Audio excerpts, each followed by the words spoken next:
Maisha tuliyokuwa nayo ni maisha ambayo kwa namna moja ama nyingine hatuna matumaini, lakini Kristo anapoingia katika maisha yetu analeta tumaini. Pengine tunapitia changamoto nyingi katika maisha, majaribu yanatukumba, lakini ni kwamba hatujakubali Kristo aingie katika maisha yetu. Laiti kama tungemruhusu huyu Kristo ambaye amesimama mlangoni anabisha, tukaisikia sauti yake na kufungua milango yetu, tusingekumbwa na majaribu, tusingalikumbwa na changamoto mbalimbali ambazo zinapelekea kutokuwa na furaha katika maisha, zinapelekea kupoteza tumaini. Lakini kwa sababu hatujaruhusu Kristo aingie, tumefanya mioyo yetu kuwa migumu.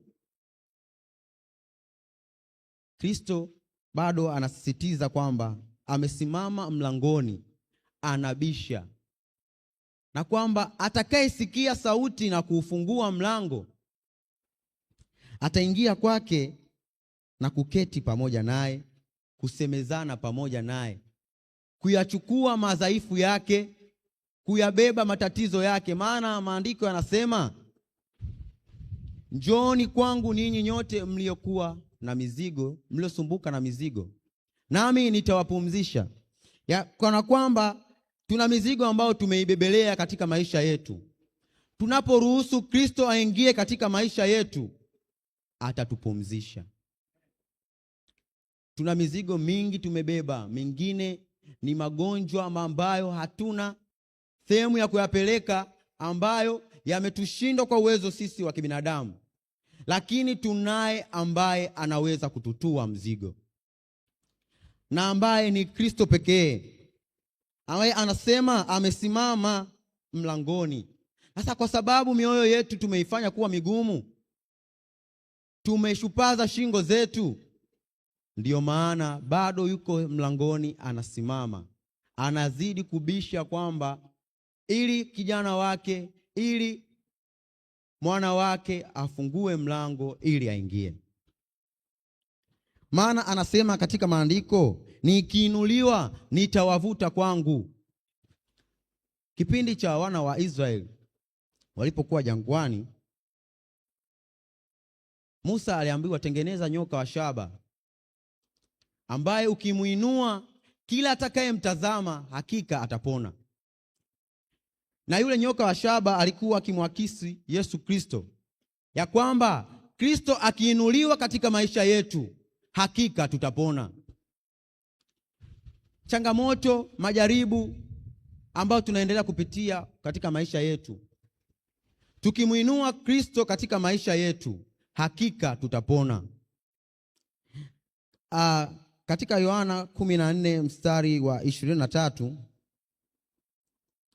Yohana 14 na ule mstari wa 23, tunapata kuona kwamba tukimruhusu Yesu akaingia katika maisha yetu, pia tumemruhusu na Baba kufanya makao nasi. Yohana 14 na ule fungu la 23, maandiko yanasema, Yesu akajibu akamwambia, mtu akinipenda atalishika neno langu, na Baba yangu atampenda, nasi tutakuja kwake na kufanya makao kwake. Ya kwamba mtu akimpenda Yesu na kulishika neno lake, na Baba atampenda, naye pamoja na Yesu Kristo katika utatu wao mtakatifu watakuja na kufanya makao nasi. Yaani kwa maana hii ni kwamba tutakapomruhusu Kristo kuingia katika maisha yetu, ndipo tutakaporuhusu maisha yetu kuongozwa pamoja naye, na Baba kufanya makao nasi. Maana Baba hawezi fanya makao katika sehemu